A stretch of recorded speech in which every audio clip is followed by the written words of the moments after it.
How hard is it to say sorry? Apparently for some people it's very hard to say sorry. But in actual fact, healing can't happen. If you've injured somebody, they have injured you. Really, healing doesn't happen until you take responsibility for hurting the person and you say sorry. There's a practice in Tibetan Buddhism called Vajrasattva practice. And I did 100,000 recitations of this practice. And I learned from doing that, you know, on one level, there's no one to say sorry. There's no one to say sorry to. And there isn't even an act of saying sorry.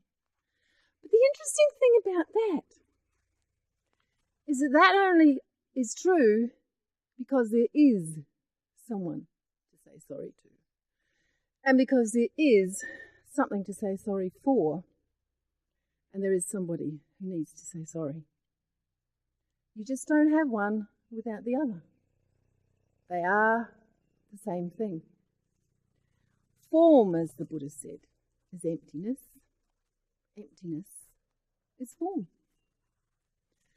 Form is no other than emptiness, and emptiness is no other than form. It's easy to forget that. It's easy to forget that and go on and say, well, you know, there really is no good and bad, you know. But there is. There is good and bad, and there is right and wrong. And though those are only concepts, people do get hurt. And the laws of cause and effect mean that when we hurt somebody, we have to eventually pay for that one way or another. It's just how the world works. That's Dharma. The reason why it's called Dharma is because it's truth. You know, and the Lamas taught us this. Oh yeah. Where there's injury, there needs to be responsibility. And there needs to be apology.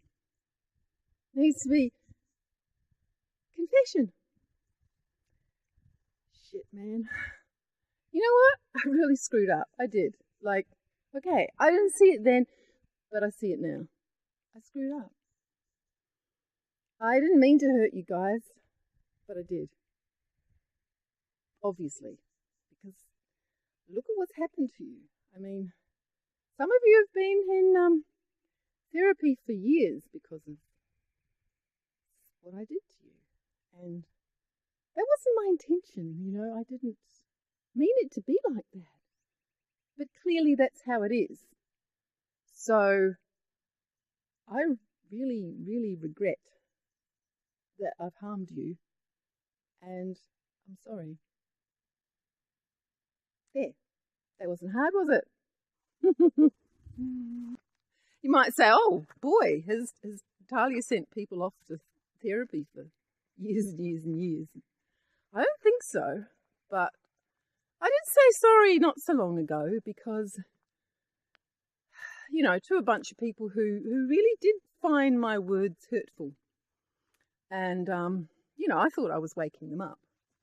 At least that was my intention. But, you know, I really did think I was helping.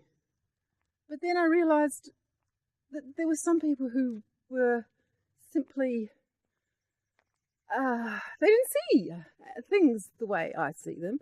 And they found my words hurtful, regardless of whether I meant them to be hurtful. And I certainly didn't mean them to be hurtful. But they were hurt nevertheless. So I'm sorry for that. So I needed to say sorry. And it's not just for them. It's for you. You need to say sorry. So, yeah. Just say sorry. Regret it. Confess it. And say sorry. Why not? I mean, what is so hard about that? I'm nobody, you know, and I don't know anything. But, you know, I think some of these Tibetan Lamas, they do. You know, I think the tradition has got a lot of wisdom in it. And this practice of Vajrasattva, it's essential for healing, for making this practice work. That you go, yeah, I did that. I regret it. And I confess it in front of someone who's important, like maybe the whole world or a Buddhist deity. But particularly the people that you need to say sorry for. I mean, that's the modern way. You actually need to say it to the people that you've harmed. Sorry. And, you try and make it better. You do something for them. I mean, that's the essence of it, the way I see it anyway. So, yeah. Follow the wisdom of the masters. Accept what you've done and say sorry.